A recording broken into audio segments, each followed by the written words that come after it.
darle antes de que se haga más noche. Raskolnikov sat up.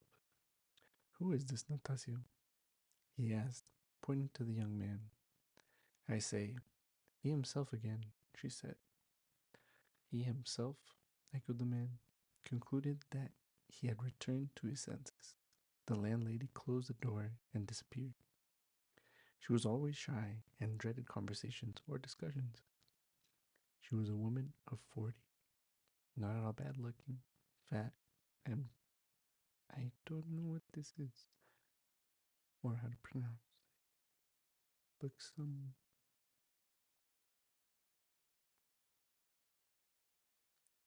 Plump. Oh wow. Buxom. Buxom. Heading that to the dictionary.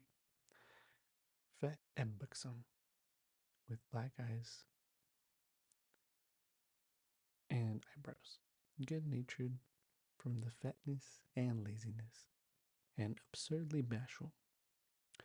Who are you? He went on, addressing the man.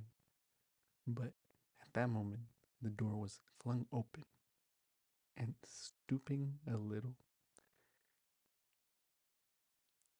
as he was so tall, Razumin came in. What a cabin it is, he cried. I'm always knocking my head. You call this lodging? So you are conscious, brother. I've just heard the news from Pashenka. He has come too, said Natasha. Just come too, echoed the man again, with a smile. And who are you? Razumin asked, suddenly addressing him. My name is Vrasumin, at your service.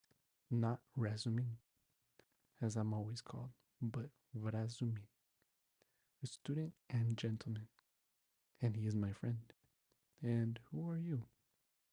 I am the messenger from from our office, from the merchant Shelopaev, and I've come on business. Please sit down. Razumin seated himself on the other side of the table. It's a good thing you've come too, brother. He went on to Raskolnikov. For the last 4 days, you have scarcely eaten or drunk anything. He had to give you tea in spoonfuls. I brought Zozimov to see you twice. You remember Zozimov? He examined you carefully and said at once it was nothing serious. Something seemed to have gone to your head. Something nervous nonsense. The result of bad feeding. He says you have not had enough beer and radish. But it's nothing much. It will pass, and you'll be all right. Zozimov is a first-rate fellow. He is making quite a name. Come, I won't keep you, he said, addressing the man again. Will you explain what you want? You must know, Rudya, this is the second time they have sent from the office. But it was another man last time, and I talked to him. Who was it came before? That was the day before yesterday. I ventured to say, if you please, sir, that that was Alexei Semyonovich. He is in our office too. He was more intelligent than you. Don't you think so? Yes, indeed, sir. He is he is of more weight than I am. Quite so. Go on. At your mamma's request, though Fancy Ivanovich Barushin, of whom I presume you have heard more than once. A remittance is sent to you from our office. The man began addressing Raskolnikov. If you are in intelligible condition, I have 35 rubles to remit to you. As Semyon Semyonovich has received from Afancy Ivanovich, at your mom's request, instructions to that effect. As on previous occasions, do you know him, sir? Yes, I remember. Barushin? Raskolnikov said dreamily. You hear? He knows Vrasumin, cried Rasumin. He is an intelligible. He is in an intelligible condition. And I see you are an intelligent man too. Well, it is always pleasant to hear words of wisdom. That's the gentleman, Vrasumin Afancy Ivanovich. And at the request of your mom, who has sent you remittance once before in the same manner through him.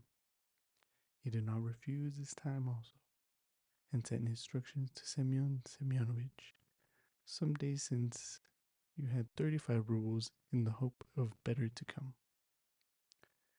That hoping for better to come is the best thing you've said, though your mama is not bad either. Come then, what do you say? Is he fully conscious, eh? That's all right, if only he can sign this little paper. He can scrawl his name. Have you got the book? Yes, here's the book. Give it to me. Here, Raja, sit up. I'll hold it for you. Take the pen and scribble Raskolnikov for him. For just now, brother, money is sweeter to us than treacle.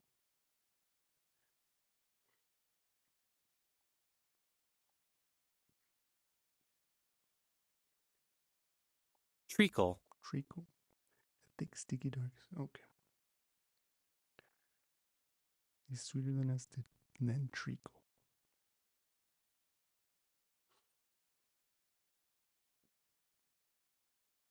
I don't want it, said Raskolnikov, pushing away the pen. Not want it? I won't sign it.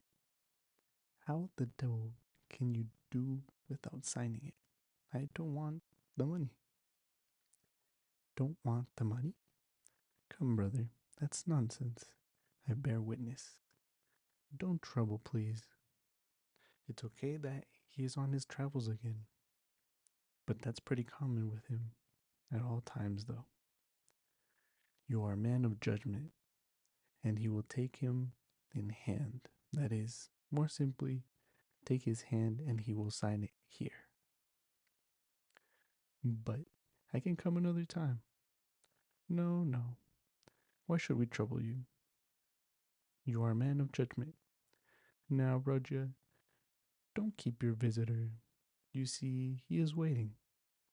And he made ready to hold Raskolnikov's hand in earnest. Stop.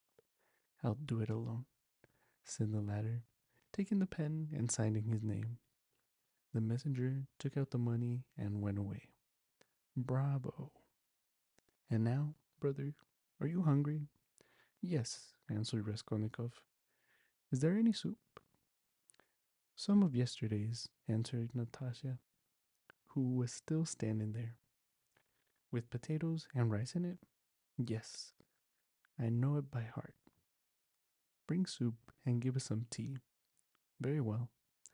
Raskolnikov looked at all this with profound astonishment and dull, unreasoning terror, and a dull, unreasoning terror. He made up his mind to keep quiet and see what would happen. I believe I am not wondering. I believe it's reality, he thought. In a couple of minutes, Natasha returned with the soup and announced that the tea would be ready directly.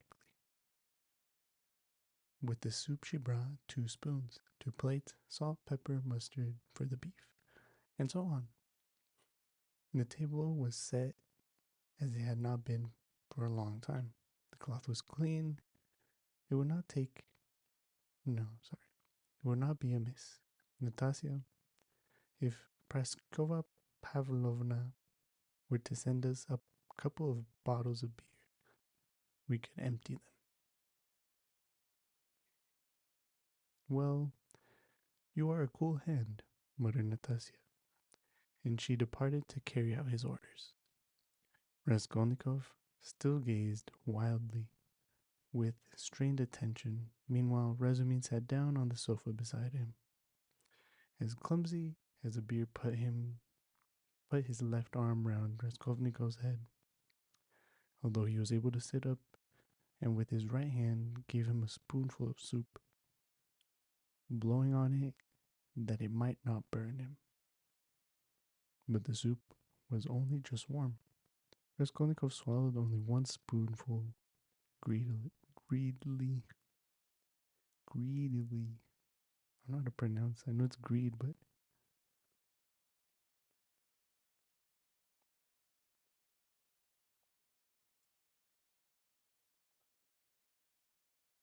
Greedily. greedily. Then a second, then a third.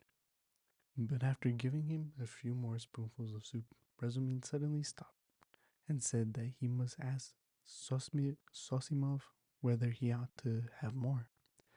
Natasya came in with 2 bottles of beer. And will you have tea? Yes.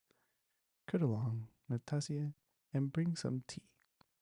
For tea, we may venture on without the faculty. But here's the beer. He moved back onto his chair, pulled out the soup and meat in front of him, and began eating as though he had not touched food for 3 days. I must tell you, Rodya, I dine like this every day now, he mumbled with his mouth full of beef. And it is all Pashenka, your dear little landlady, who sees to that. She loves to do anything for me. I don't ask for it, but of course I don't object. And here's Natasya with the tea. She's a quick girl. Natasya, my dear, won't you have some beer? Get along with your nonsense. A cup of tea, then? A cup of tea, maybe. Pour it out. Stay, I'll pour it out myself. Sit down. He poured out 2 cups, left his dinner, and sat on the sofa again. As before, he put his left arm around the sick man's head, raised up, and gave him tea in spoonfuls again, blowing each spoonful steadily and earnestly, as though this process was the principal and most effective means towards his friend's recovery.